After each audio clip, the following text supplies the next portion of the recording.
네, 반갑습니다. 연속 5주가 아니라 5주 동안의 부모교육 마지막 시간으로 너무 아쉽죠? 네, 다음 주에 또 할까요? 네, 5주의 이렇게 시간 동안에 부모교육을 했는데 참 돌아보니까 조금 아쉬운 게 너무 많고 제가 좀 공부가 부족한 부분이 너무 많았다라는 생각이 들어서 진짜 더 좀 배우고 싶다라는 생각이 많이 들었던 것 같아요. 오늘은 최종적으로 우리가 이제 비판했던 내용들과 또 우리가 이제 앞으로 나아가야 할 부분에 대해서 같이 결합을 하면서 이 노아에서는 어떤 식으로 교육을 하고 있고 또 더 이제 발전적으로 어떻게 나아가야 할 미래적인 관점도 같이 말씀을 드리면서 마무리가 되겠습니다. 오늘의 제목은 한번 같이 읽어볼까요? 시작! 교육하지 말고 삶을 주라. 전 이거 적으면서 제가 되게 마음이 떨리더라고요. 되게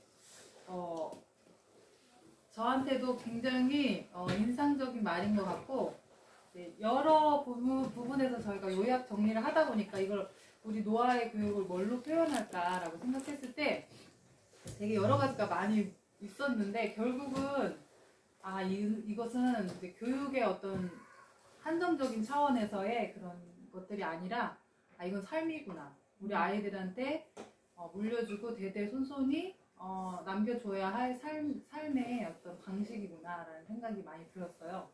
그래서 이 삶에 대한 뭔가 제가 느꼈을 때는 뭔가 거룩한 그리고 알 수 없는 그 삶에 대한 경외감 이런 것들이 저한테는 많이 느껴졌거든요. 그래서 우리 아이들하고 같이 이렇게 사실 부모로서 아이들한테 교육하는 것들은 많이 생각을 하지만 내가 어떻게 살아야 될까 이런 고민들은 그에 비해서 좀 너무 적지 않나. 그래서 때로는 나의 삶과 내가 가르치는 부분에서 너무 빈틈이 많고 또 때로는 이제 그거하고 반대로 내가 또 하기도 하고 이런 부분이 굉장히 많은데 우리가 그거를 합치하는 과정이 노아 우리 이 공동체가 추구하는 바가 아닐까 하는 생각이 들어서 이 주제로 제목을 정했습니다.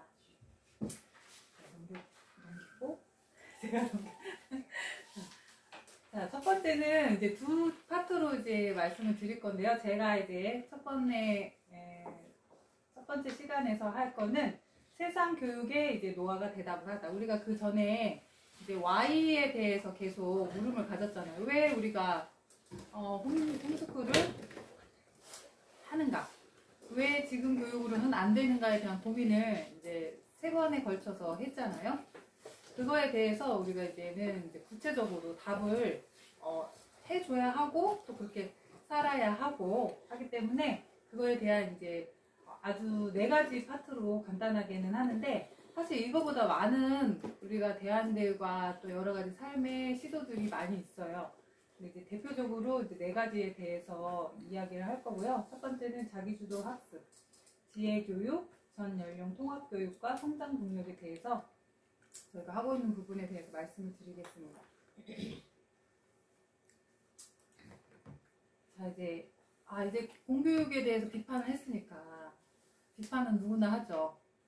뉴스에서도 많이 이야기가 있고 또 무슨 뭐 다큐멘터리도 있고 뭐 교육 포럼이나 이런 데 가면은 다 이야기들이 많이 있어요. 그런 문제점들에 대해서 이제 얘기를 했고 그거에 대해서 우리는 어떤 대안을 갖고 있는가에 대해서 말씀을 드리겠습니다. 첫 번째 우리가 이제 학교에 대해서 공부했을 때 조금 더 구체적으로 우리가 공부를 했죠. 그래서 거기서 가장 이제 또 문제였던 거는 이제 교사 주도로 주입식 교육을 하고 있다. 그래서 아이들이 수동적 학습자로서 머물러 있고 아이들이 그 속에서 정말 진짜 배움, 정말 공부를 자기 스스로 자기가 해나갈 수 있는 그런 적극적인 학습자가 아닐 뿐더러 그런 아이들이 계속해서 그 공간에서 그 환경에서 자라다 보면은 그 학습뿐만이 아니라 이런 이제 인생에 대한 관점도 수동적이 될 수밖에 없고 또 사회에 나가서 그런 수동적인 삶을 살면서 정말 후미에서 이렇게 그냥 주어진 대로 살아가는 그런 인간이 될 수밖에 없기 때문에 그게 사실 더 큰 문제였죠.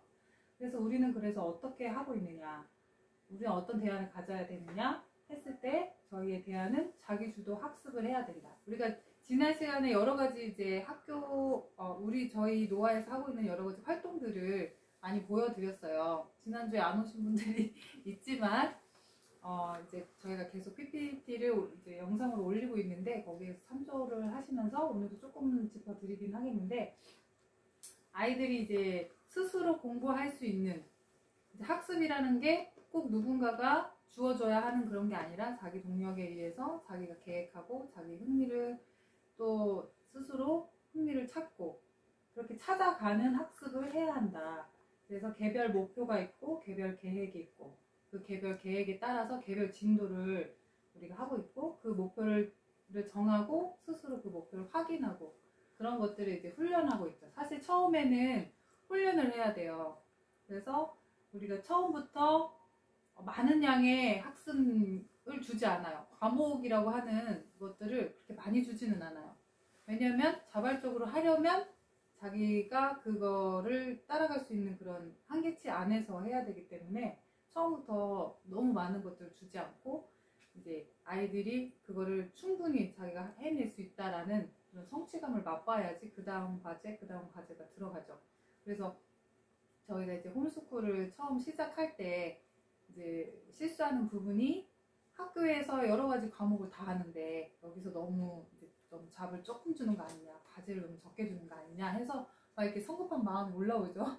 그런 다 경험해보셨죠? 여기 홈스쿨에 보내면서 이렇게 해도 되나?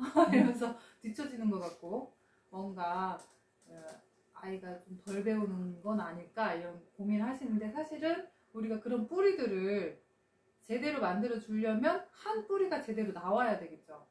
근데 그런 게 아니라 그냥 잔뿌리들만 계속 막 퍼치는 거예요. 우리가 하고 있는 실수들 중에 하나가 보통 그렇고 특히 엄마들이 그런 욕심들이 되게 많잖아요. 오히려 아버님들은 좀 굵직굵직하게 애한테 던져주는 경향이 있는데 어머니들 저도 그랬거든요. 요거 안 하면 안 되고 또 엄마들 모임에서 가면은 뭐 다른 집 지금 영어 뭐 한대더라 그러면 막 귀가 번뜩해가지고 갑자기 심장이 철렁하면서 우리 애 벌써 7살인데? 막 이런 생각이 들면서 막 이제 막 쳐다보기 시작하잖아요.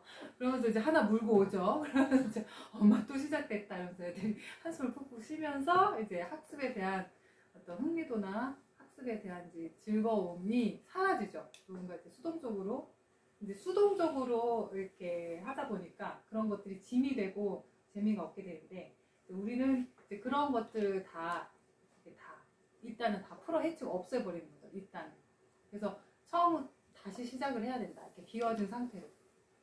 그래서 책가방을 다 비우고 거기에 막 정말 여러 가지 다 들어있던 것들 다 비워내고 하나씩 차곡차곡 애들이 스스로 집어넣을 수 있도록 자기 책가방에 원하는 걸 이렇게 하나씩 할 수 있도록. 그래서 지난 시간에 그런 얘기도 했죠. 이제 형석이가 수학을 엄청 하고 싶어가지고 이제 6개월 동안 기다려서 이제 공부를 시작하게 되고 그런 자기가 결정했고 자기가 되게 이제 원했기 때문에 공부를 하기 때문에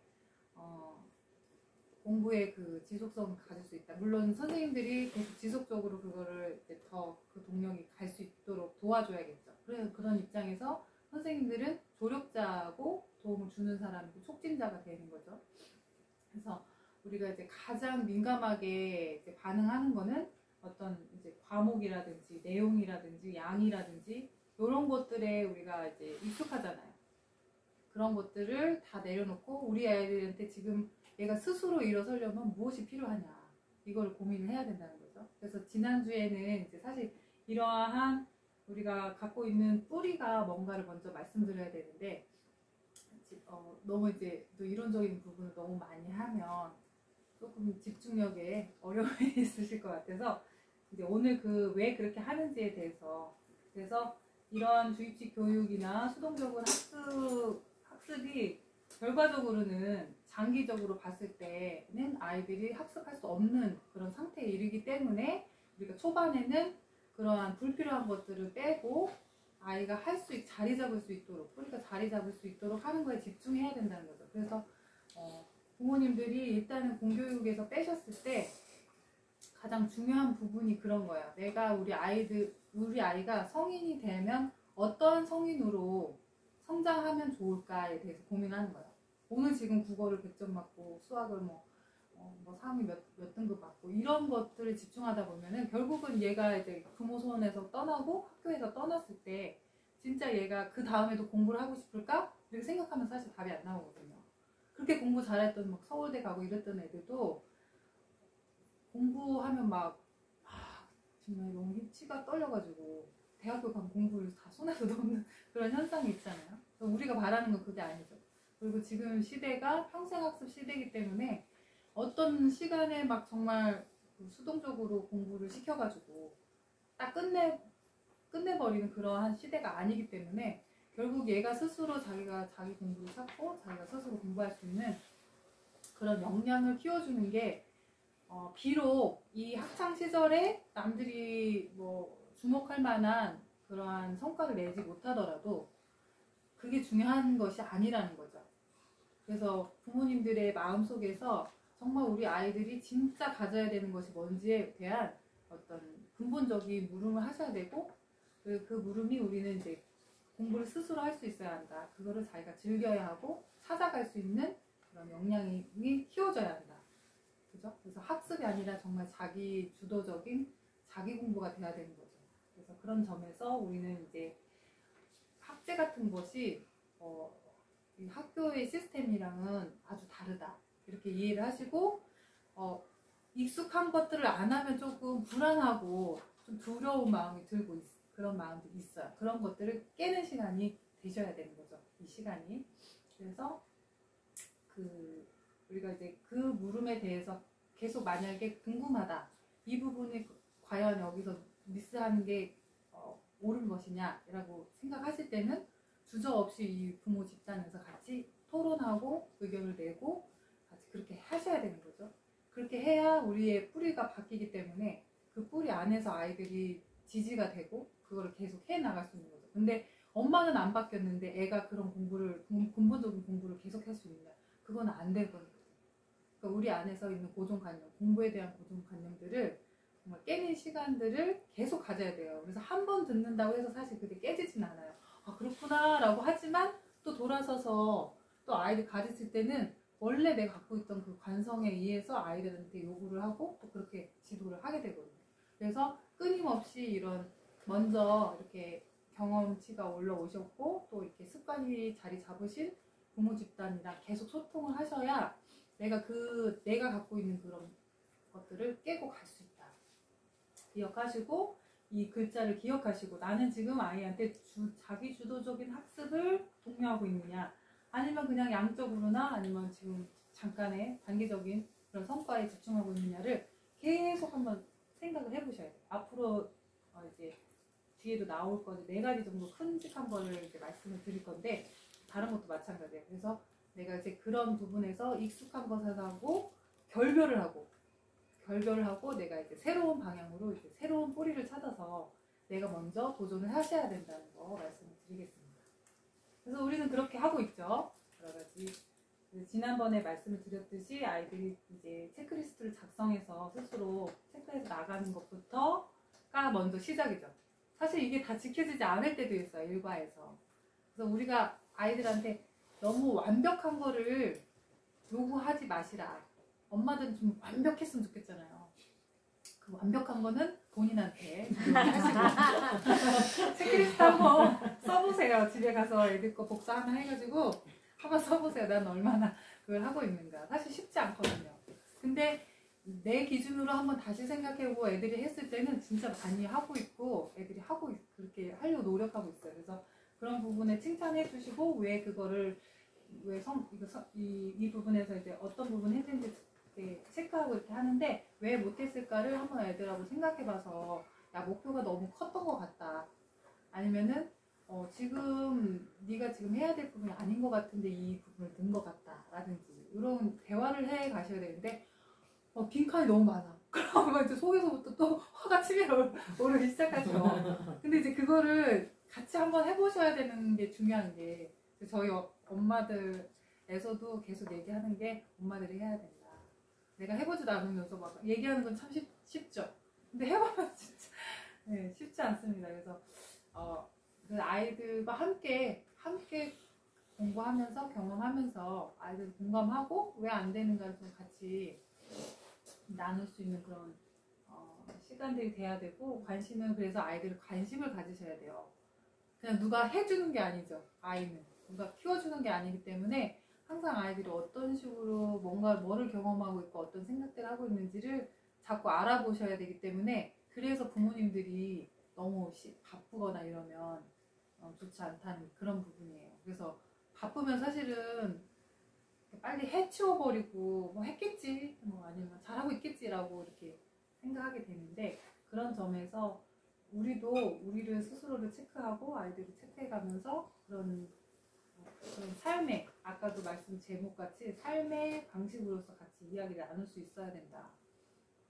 그래서 이런 것부터 시작해서 여러 가지 교과 활동들이 있지만 이 내용들이 중요한 게 아니죠. 요 내용들이 중요한 게 아니라, 여기 아이들이 여러 가지를, 이 과목이 어떤 아이는 하고 있는 게 있고 어떤 아이는 안 하는 게 있고 어떤 아이는 스스로 어떤 내용을, 뭐 예를 들어서 모세 같은 경우에는 목공을 스스로 하잖아요. 그러니까 스스로 해서 영역을 만들어 오는 애들이 있고 그래요.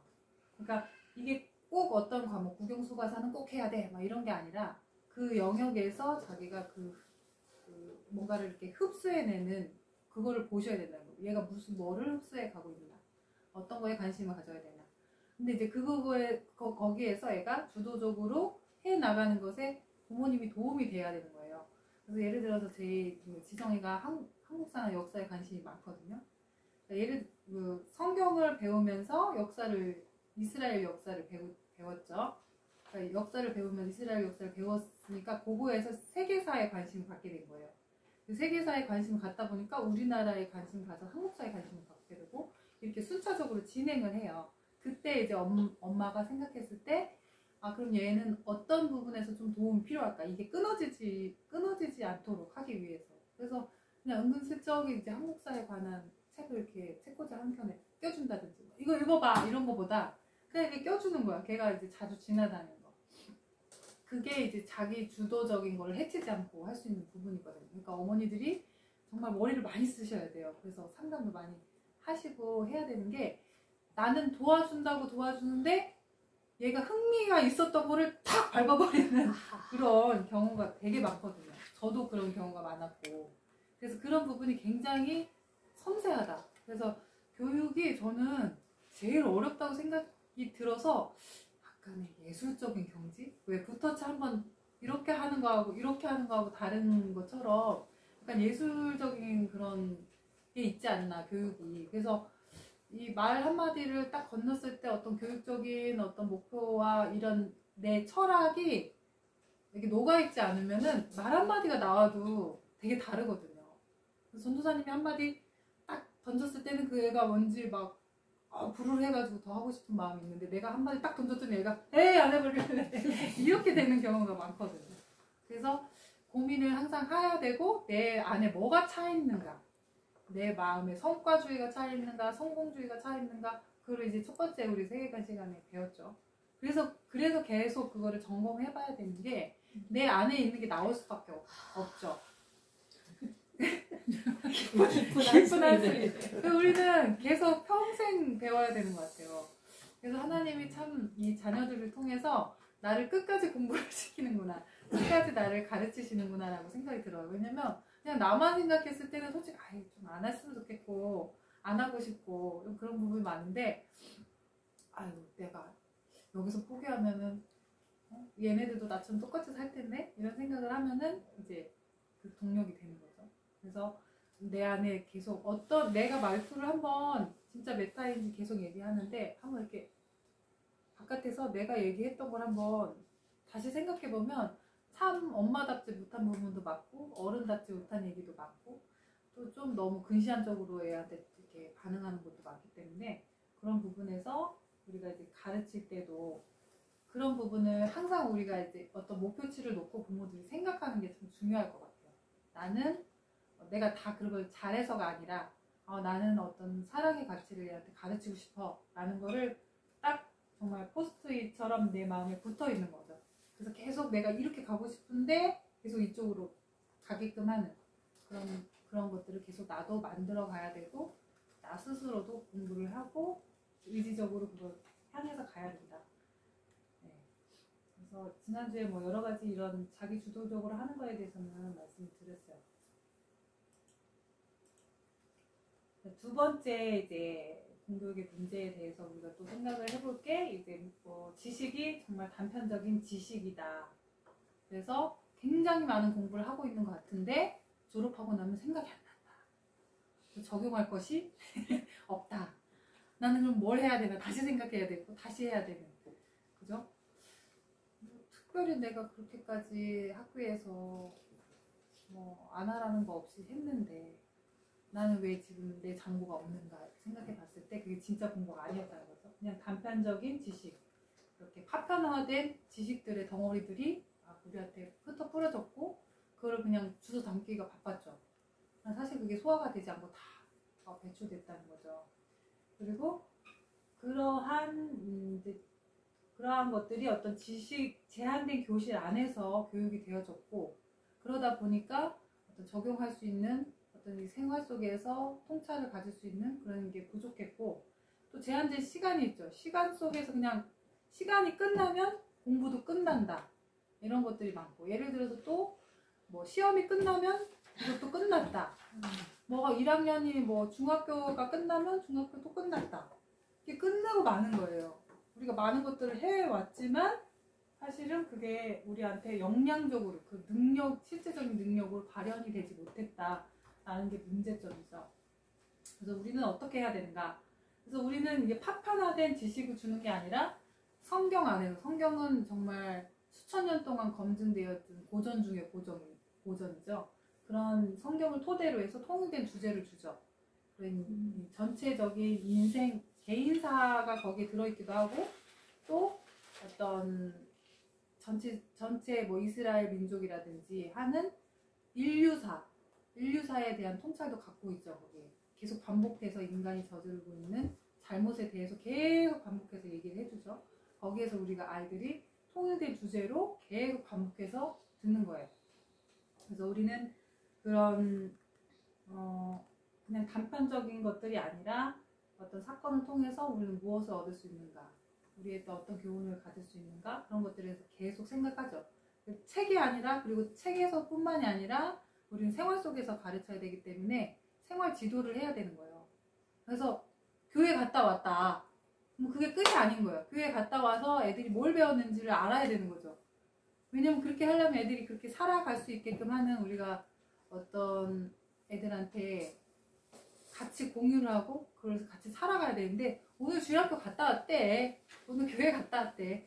13년 동안 교회 다녔어요. 얘가 주일날 한 번도 안 빠지고 그랬는데 삶은 또 다르게 살잖아요. 그러니까 통일된 주제로 배웠으면 그걸 살아갈 수 있는 삶을 얘한테 줘야 된다는 거죠. 그래서 우리가 실제적으로 그거를 살아낼 수 있는 능력을 배양해야 된다는 거예요. 하나님께서 내 이웃을 내 몸같이 사랑하라 말씀하셨던 게 그 추상적인 거에서 끝나는 게 아니라 그럼 어떻게 사랑할 건데, 그런 고민을 부모가 해야 되고 같이 살아가는 그 그룹 안에서 해야 되고, 내가 얘하고의 놀이 가운데 있을 때 놀이에서 뭔가 얘가 트러블이 생겼어요. 그러면은 이걸 성경적으로 해석할 수 있는 눈들을 줘야 되는 거죠. 근데 이제 저도 되게 스스로한테 참 놀랬던 게 뭐냐면, 되게 크리스천으로 그동안 엄청난 시간을 많이 지내왔는데 내 살아가는, 내가 결정하는 그 순간에 내가 정말 성경적으로 반영해서 선택하고 결정을 못 하더라고요. 그렇게 생각해 보지를 못한 거예요. 그러니까 교회 생활 열심히 하고 무슨 프로그램 들어가고 봉사 많이 하고 하는 게 그냥 그게 신앙 생활이라고 생각한 거예요. 근데 그거는 우리 공동의 그런 또 문화를 공유하고 알기 위해서 거기를 가는 거거든요. 그러면 이제 집에 오면은 결정들이 성경적으로 풀어져야 되는데 애 하나 키울 때도 성경적인 지식이라는 게 없는 거야, 내 안에. 그래서 애들뿐만이 아니라 부모님도 마찬가지죠. 그래서 이제 애들한테 이제 그런 성경을 교육하는 게 애들만 교육할 수는 없다. 그래서 엄마들이 묵상을 해야 되고 그 묵상한 내용들 애들하고 계속 얘기를 해야 되는 거예요. 그죠? 그래서 애하고 뭔가 막 부딪히는 일이 생겼을 때 과연 나는 어떤 관점으로 어떠한 기준 안에서 하나, 그거를 엄마가 얘기를 함으로써 얘도 자기 문제가 뭐 친구들하고의 문제가 발생했을 때 그 엄마가 하는 거를 얘도 하는 거죠. 그런 문화 양식이 없어요, 우리한테는. 성경적으로 해석하고 성경적으로 결정하고 물어보고 기도해보고 말씀 계속 묵상하면서 그렇게 해보는 부모님들이 그렇게 안 하니까 당연히 애들도 그렇다는 거죠. 만약에 그렇게 된다면 여기랑 다를 게 없다는 거죠. 단편적인 지식들, 뭐 삼손에 대해서 알고 뭐 여러 가지 성경적 지식은 엄청 많이 아는데 이제 살아가는 거에서는 전혀 반영이 없다고 하면 우리도 종교이랑 다를 게 없는 거예요. 파편적으로 되는 게 아니라 항상 내 생활에 끌고 들어와서 결정을 할 때 나는 뭐 어떤 결정을 하고 있는가 그런 고민을 하는 거죠. 그래서 우리 아이들은 사실은 공부하는 것보다 이런 생활 밥 먹는 거, 설거지하는 거, 애들하고 같이 밖에다 나가서 노는 거 이런 부분 모든 그런 부분이 사실 더 중요해요. 공부하는 것보다 그런 거에서 어떤 성경적인 관점이 녹아들어져 있느냐. 내가 내 이웃을 내와 같이 사랑하라 했는데 뭐 그냥 경쟁의 원리, 뭐 성공의 원리 이거대로 똑같이 살아가면 의미가 없다는 거죠. 그래서 그것들을 우리가 이제 지혜 교육이라고 하죠. 지혜 교육. 지식이 아니라 삶을 살아낼 수 있는 역량까지 합쳐진 게 지혜 교육이죠. 그래서 우리는 그 생활 지도를 굉장히 중요하게 생각합니다. 저희 노아에서는. 그래서 이제 교직원 회의, 부모교육 기도회 이렇게 딱 들어가면은 거기 대부분 그런 거예요. 오늘 수학을 얘가 몇 개 틀렸대 이게 아니라 오늘 아침에 누가 늦게 일어나가지고 뭐 생활하는데 불편이 있다. 그 문제에 대해서 이게 뭐냐? 이런 근본적인 물음. 그리고 애가 엄마한테 막 소리 지르고 막 짜증 많이 낸다. 그런 부분에서 거기에서 우리가 성경적 원리를 얘한테 이제 다시 가르쳐 줘야 되는 거죠. 그게 중요한 건 거죠. 그러니까 그거를 다시 역으로 그런 생활 속에서 역으로 말씀을 찾아 들어가서 말씀에서 또 해결책을 찾고 이런 부분이 중요하다는 거죠. 근데 이제 학교에 가면은 사실은 선생님도 띵동댕 종치면 그냥 가잖아요. 선생님들 생활지도 한다고 하는 것도 사실은 굉장히 제한적이고 교실 안에서만 되고 애들의 아주 말하는 이야기, 말하는 말투라든지 행동이라든지 이런 부분을 잡아주기 쉽지 않잖아요. 근데 그 아이들이 그때 잡아주지 않으면 결국은 이제 사회생활에서 그게 다 나타나서 그거를 이제 자기 스스로 정을 맞아야 되는 거잖아. 모난 돌이 정 맞는다고. 뭐가 이렇게 학교 시설에서는 이게 뭐가 나 있어도 그냥 그럭저럭, 물론 학교 시설에도 문제가 있을 거긴 하지만 이제 사회에 나가면은 삐죽삐죽하게 나오잖아요. 정을 한 번도 안 맞아. 그리고 나가면 이제 생으로 진짜 맞는 거죠. 아마 이렇게 잘못 맞아 쪼개지기도 하고 이런 애들이 있을 텐데 아주 어렸을 때부터 그것들을 우리가 만들어주는 거죠. 그 부분이 필요한 거죠. 그래서 우리한테 필요한 거는 이런 통일된 주제를 가지고 지혜의 교육, 정말 삶을 살아갈 수 있는 그 지혜. 그거는 이제 생활 습관에서부터 시작한다. 그래서 부모님들이 집안에서도 이제 아이들한테 화두가 돼야 되는 게 공부가 아닌 거예요. 공부가 아니라 네가 지금 그래 너 공부 성적 이렇게 나온 거 성적은 괜찮아. 하지만 너 태도는 어땠니? 그 태도에 대해서 물어보셔야 되는 거예요. 성적에 대해서 뭐 어떤 성과에 대해서 결과에 대해서 야 100점 맞았으면 됐어. 이게 아니라 100점을 맞았어도 막 투덜거리면서 하고 막 엄마 거의 막 그 시험 기간 되면 거의 막 왕좌에 올라가지고 엄마 물 좀 갖다 줘. 너무 시끄러운 것 같아 엄마. 뭐 이러면서 그 유세를 떨잖아요. 저희들은 그런 꼴을 못 보거든요. 왜냐면 태도가 잘못됐기 때문에. 아무리 결과가 잘 나와도 태도가 잘못됐기 때문에 걔는 언제라도 배가 뒤집혀도 뒤집힐 수 있는 거거든요. 근데 우리 아가 주고자 하는 거는 그런 삶에 대한 태도인 거죠. 지혜. 그런 애들은 공부를 결국은 잘해요. 지금 잠깐은 성과가 안 날 수 있으나 그런 태도를 가지고 무엇이든지 죽게 하듯 하라 하는 그 말씀 붙잡고 있는 애가 과연 성과가 안 나겠습니까? 근데 우리는 성과를 바라죠. 그래서 우리는 그런 지혜 교육을 해야 된다. 생활 속에서 생활 습관이랑 그런 어떤 문화적으로 아이들이 삶을 살아가는 방식을 줘야 된다. 그래서 그게 결국은 그런 기준이 되는 거는 성경인 거죠. 선생님 말씀 토대로 이렇게 공부도 많이 하지만은 이런 교육보다는 우리가 이제 여기 우리 이제 노아 선교원 이제 카페에 가시면은 다들 이제 가정별로 저희가 탭을 하나씩 드렸죠. 뭐 강산이네, 여기는 이제 강산이네 건데 강산이네, 뭐 강산이네가 이제 아버님 이름으로 다 됐어요. 이성은 뭐 가정, 김중수 가정 이렇게 해서 김명형 가정 있는 거 아시나요? 근데 우리가 이제 그 성경적인 거를 공부를 하지만 이제 이거를 이제 성경적인 토대 안에서 어떻게 아이들한테 지혜로 그 삶을 살아갈 수 있는 능력으로 가르쳐 줄 수 있느냐를 고민을 해야 돼요. 그래서 이제 강산이 얘기를 썼죠. 집사님이 이제 쓰셨는데 한 일주일간 고열에 시달리며 엄마 껌딱지 징징거리며 엄마 조정하기를 장착했다. 엄마를 조정해요. 근데 이제 애가 아프면 솔직히 좀 마음이 약해지잖아요. 이때부터 조정을 계속 당하기 시작해서 애가 건강해져도 계속 조정당합니다. 근데 이런 부분에 대해서 이제 관찰을 하고 왜 이런 것 같다. 애가 왜 이런 것 같다. 라고 이제 그런 것들을 고민하고 성경적으로는 어떻게 해야 되냐. 그런 것까지 고민을 하는 거죠.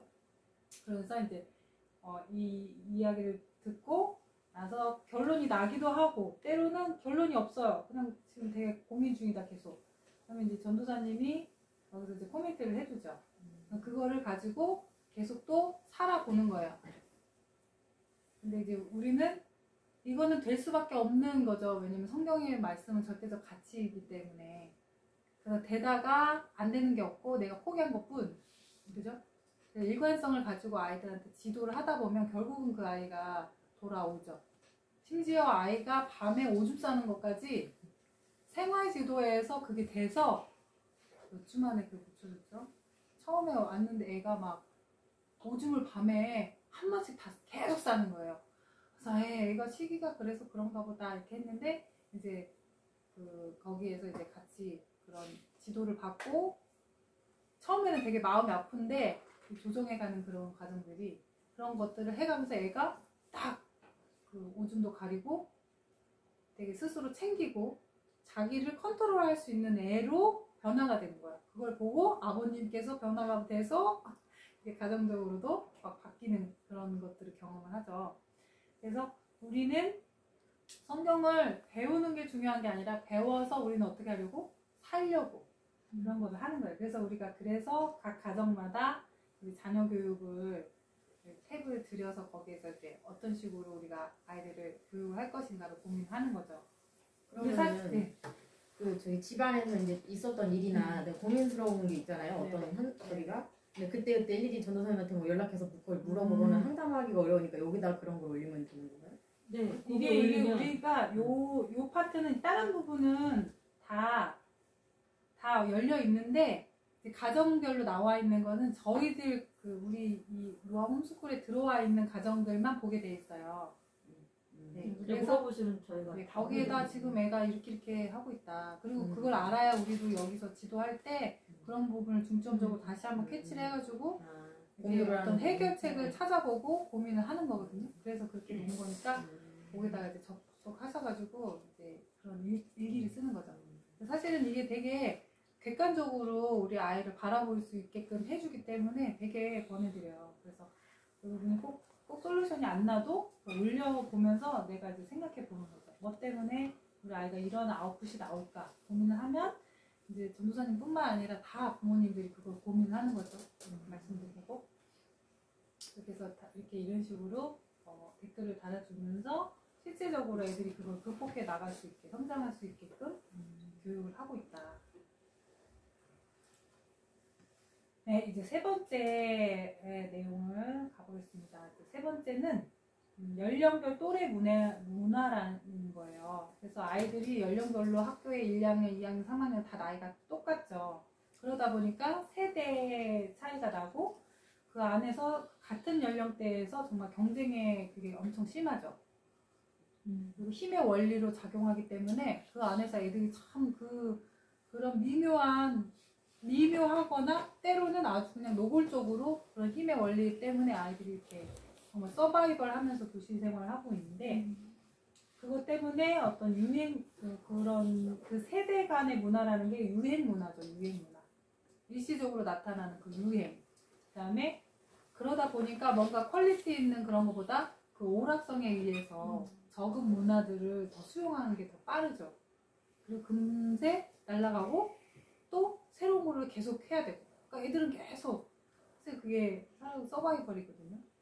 그 진화론적 관점으로 거기에 애들이 거기서 진짜 살아가는 거예요.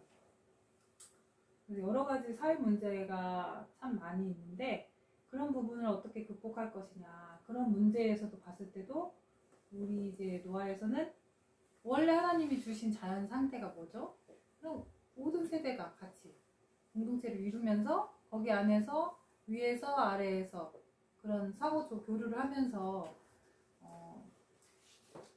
그런 이런 문제들이 사실 별로 그렇게 나타나지가 않아요. 저희 노아에서도 물론 있기는 있겠지만 그렇게 막 격하게 학교에서 나타나는 여러 가지 현상들이 거의 없다고 보면 돼요.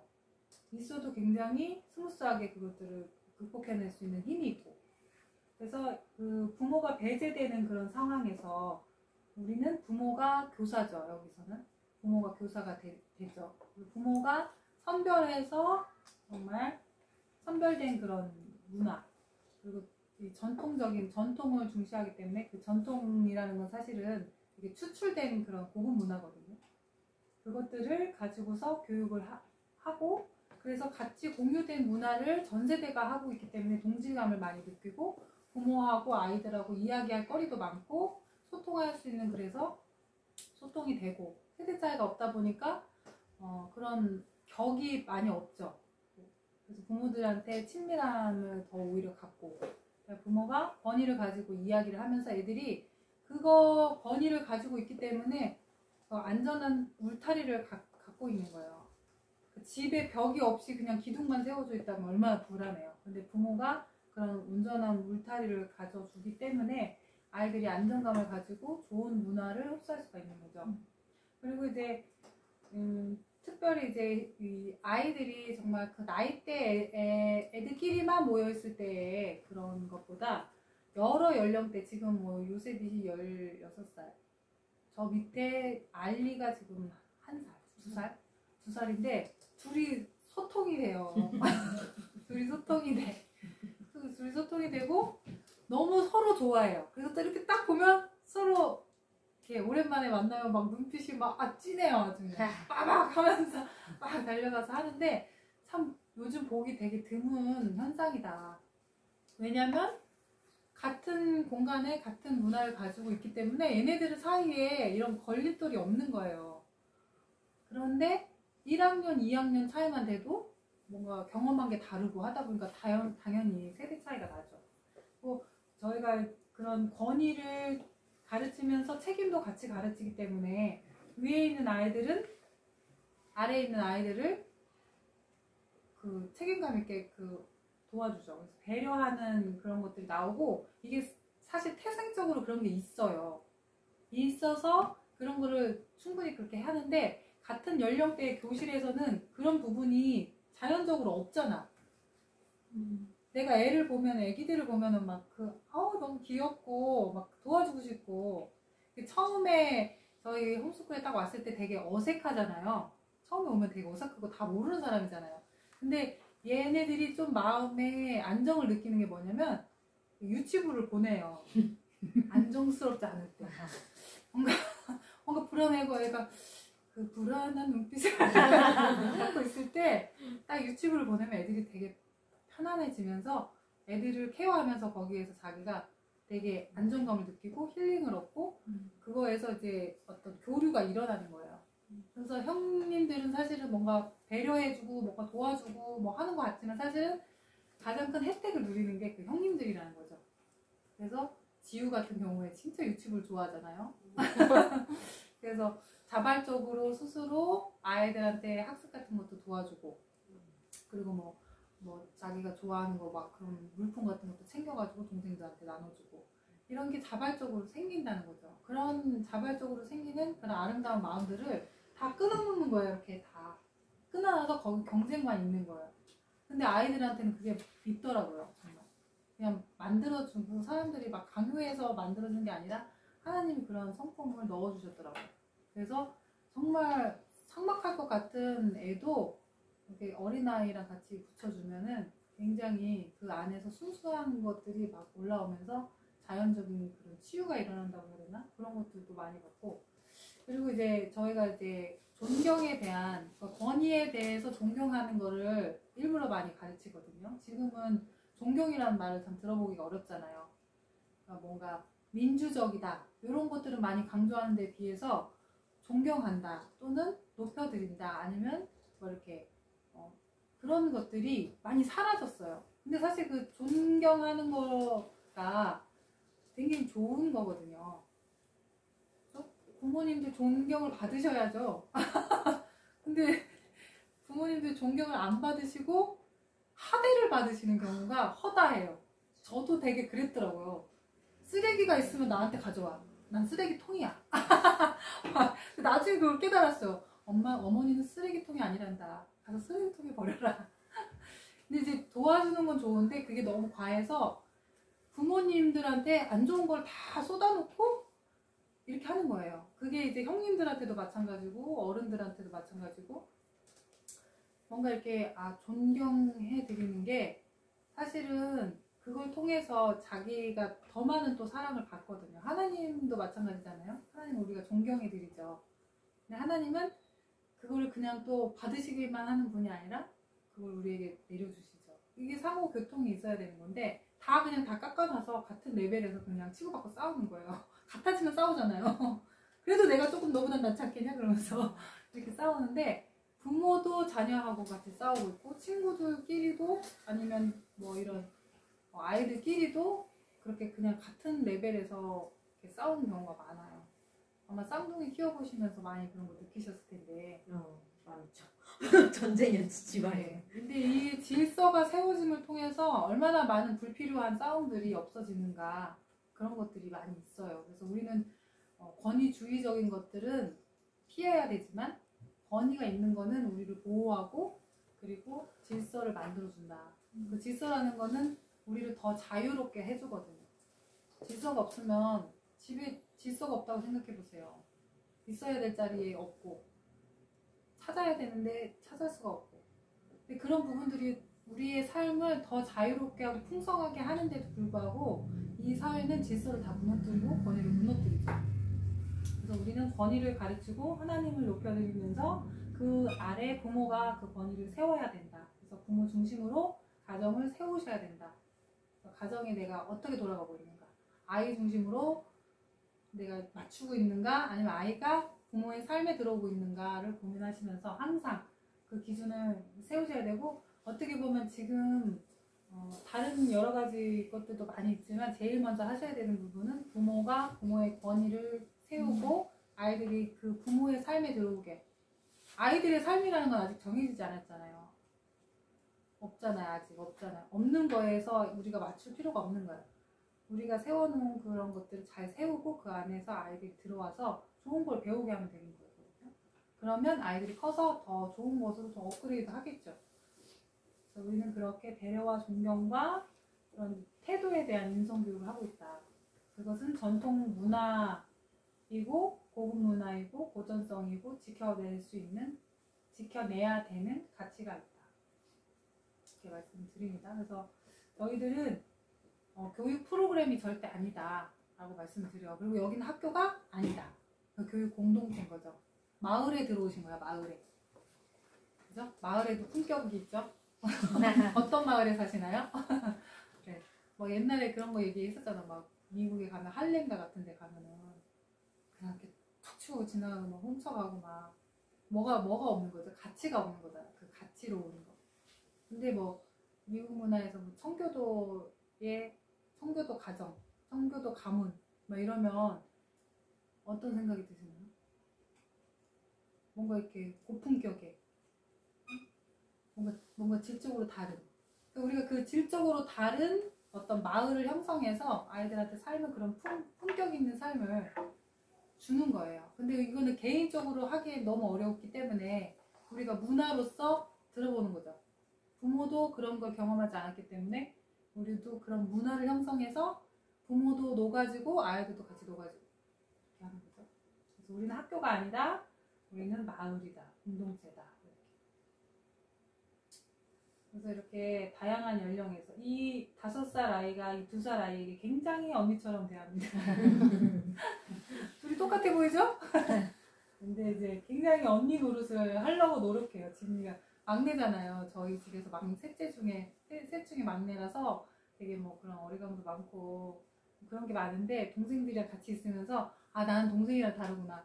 나 누나야. 내가 우리 애기 막 이러면 애기 아니에요. 누나예요. 그래서 그거 되게 생각하거든요. 그래서 아이들한테 그런 이런 전 연령 문화가 서로한테 굉장히 도움 많이 돼요. 얘네들 그리고 강산이도 정말 첫째잖아요. 외동에다가 첫째인데 지금까지는 첫째인데 여기에서 위에 있는 어마어마한 이런 군단들이 얘를 동생으로 이렇게 15째. 지금 집에서 첫째인데 여기 15째이기 때문에 15에 농축된 사랑이 막 흘러들어가고 있죠. 그래서 애가 굉장히 빨라요. 말도 빠르고 하는 것도 빠르고 자기가 무슨 5살 애인지 착각하고 있어요. 거기 애들이 다 그러니까 굉장히 보고 배우는 것도 굉장히 많고 서로한테 굉장히 도움 많이 돼요. 지우가 동생들 책 읽어주고 발음 교정하는 모습이거든요. 지민이가 좀 발음이 받침 발음 같은 게 좀 약해가지고 책을 같이 읽어주고 녹음하면서 이렇게 하다가 쭉 그것만 시켰어요. 그래서 나중에 책도 만들어가지고 1인 교재 지민이만을 위한 1인 교재를 스스로 만들었어. 출판까지 이제 하시는. 그러니까 이게 주도성이요. 지우도 막내잖아요. 지우도 막내인데 여기서 얼마나 언니 노릇 잘하는지 몰라요. 그리고 처음부터 이게 팀에서 할 때도 팀장 부여해주고 뭐 이렇게 하는데 동생들이랑 있으니까 아무래도 그런 그 나이가 조금 있는 애들이 조금 잘해요. 아무래도 생활을 더 했다 보니까. 그러니까 거기에서 자신감도 얻고 아 내가 도와주다 보니까 얘도 잘하네? 그게 이제 성취감이 되는 거죠. 이게 이제 자기 여기 딱 들어온 애들이 처음에 들어온 애들이 좀 자존감이 굉장히 낮았다가 진짜 급격하게 올라가는 모습을 많이 봤어요. 그러면서 막 자신감이 있고 그 자신감이 사니까 되게 주도성도 금방금방 들어오더라고요. 지금 지우가 지금 피크입니다. 증언은 좀 해주시죠. 지우 지금 이제 그거 검정고시 준비하고 있는데 검정고시 저희가 이제 검정고시 공부할 때 검색해도 되고 물어봐도 된다. 100점 맞으면 장학금 이렇거든요. 그러니까 한 과목을 푸는데 100점 맞아야 되잖아. 그러니까 오빠를 따라다니면서 물어보고 검색 엄청나게 하고 막 난리가 났어요. 왜냐면 그리고 제가 이걸 계속 해주지 않아요. 그리고 이제 한 세트를 이렇게 주면은 그걸 이제 그거 다 할 때까지 다른 걸 더 주지 않거든요. 그러니까 같은 과목만 할 수도 없어. 그러니까 자기가 잘하는 과목 100점을 목표로 해가지고 이제 검색도 하고 막 이렇게. 시온이를 그 개인 튜터를 붙여줬어요. 둘이 여기 따로 와가지고 계속 공부를 하는 거예요. 계속 물어보고. 그러면 시온이가 너무 어이없어 하면서 이걸 모른다고? 이걸 막 이러면서 막 어이없어 하면 막 옆에서 막 애교 부리면서 그래 좀 막 이러면서 또 막 알려주고 이러면서 근데 100점이 지금 쏟아지고 있어요. 지우가 계속 100점 받고 있어. 그래서 제가 자주 안 해줍니다 이거를. 이거 다 해주면 저기 장학금 동의할 것 같아가지고 천천히 주고 있어. 천천히. 네. 그래서 애들이 정말 이렇게 형님들이 잘하고 있는 거를 정말 득달같이 같이 따라해요. 요새 새벽 공부하는 것도 이제 조금씩 다 따라가고 있고 조금 새로운 거를 아이들이 이제 시도를 많이 하잖아요. 형들이 그렇게 하면은 좀 동생들이 되게 재밌어 보이고 형들이 하니까. 근데 이제 칸칸이 같은 연령 걸로 했을 때는 별로 그런 부분이 별로 없죠. 그냥 오락성 있는 그걸로 애들이 좀 모임을 갖게 되잖아요. 어제도 선생님들 수업할 때 중독에 대해서 스마트폰 중독에 대해서 같이 공부를 했는데 아이들이 정말 이렇게 수르륵 따라가는 그 또래 문화가 굉장히 위험하더라고요. 근데 이제 여기서는 검증된 그러니까 첫 번째 아이들이 굉장히 엄선돼서 잘 키워졌어요. 그래서 우리가 그 난계를 따라서 가는데 그거를 정말 동생들이 청출어람하면서 그렇게 가고 있다. 그래서 참 보면 뿌듯하고 아이들이 진짜 저는 정말 이렇게 내가 이렇게 이런 성경적으로 아이 키우는 거를 참 재밌고 어떻게 보면 쉬운 길인데 그동안 아이 키우는 거에 대해서 어떻게 생각하셨나요? 아이 하나 날수록 시름이, 주름이, 흰머리가 네, 되게 고역으로 생각하잖아요. 그리고 되게 예전에는 정말 내 화살통에 그 화살이라고 생각하면서 진짜 아이들 많이 낳는 거에서 되게 자긍심도 많고 그랬는데 요즘에는 아이가 정말 인생의 짐처럼 생각하죠. 근데 여기 있으면서 무슨 생각이 드냐면 내가 좀 일찍 결혼해서 좀 더 나을 걸 이런 생각도 들고 또 한편으로 이제 얘네들이 밥 먹고 있잖아요. 저 애들이 다 내 애였어. 욕심이 막 나는 거예요. 그 우리 집에 놀러 오잖아요. 그럼 물어봐요. 야, 우리 집에서 그냥 살래? 조용히 그냥 접수를 하려고. 절대 내 자식 안 됩니다. 그래서 그러니까 그러니까 하나 더 되게 낳고 싶어졌어요.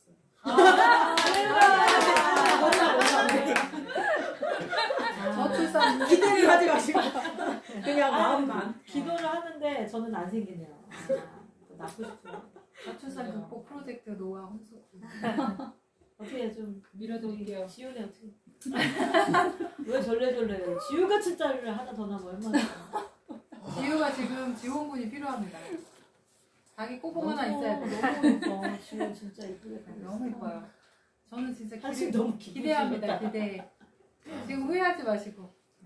그간에 아무튼 너무 이렇게 잘 크고 있고 그 정말 형제 자매라고 생각이 들어요. 그리고 부모님들도 정말 먼 뭐 친척보다 이웃 사촌이라고 정말 그렇게 같은 가족끼리 정말 희노애락을 같이 하고 있어요. 즐거운 일도 있고 때로는 너무 이제 힘들고 어려운 일도 같이 겪으면서 정말 이렇게 가족이라는 생각이 들어요. 하나님이 이 마지막 시대에 이 가정들의 연합을 통해서 분명히 이루실 것이 있고 그 정말 구원 사역을 이 가정들을 통해서 이루실 거며 또 이 아이들이 정말 마지막 세대에 피니싱 제너레이션으로 정말 한 획을 그으면서 이렇게 정말 이 세상에서 빛과 소금이 되는 아이들로 커질 거라고 저는 소망합니다. 있습니다. 네. 근데 사실 그런 내용들이에요. 요거가 네.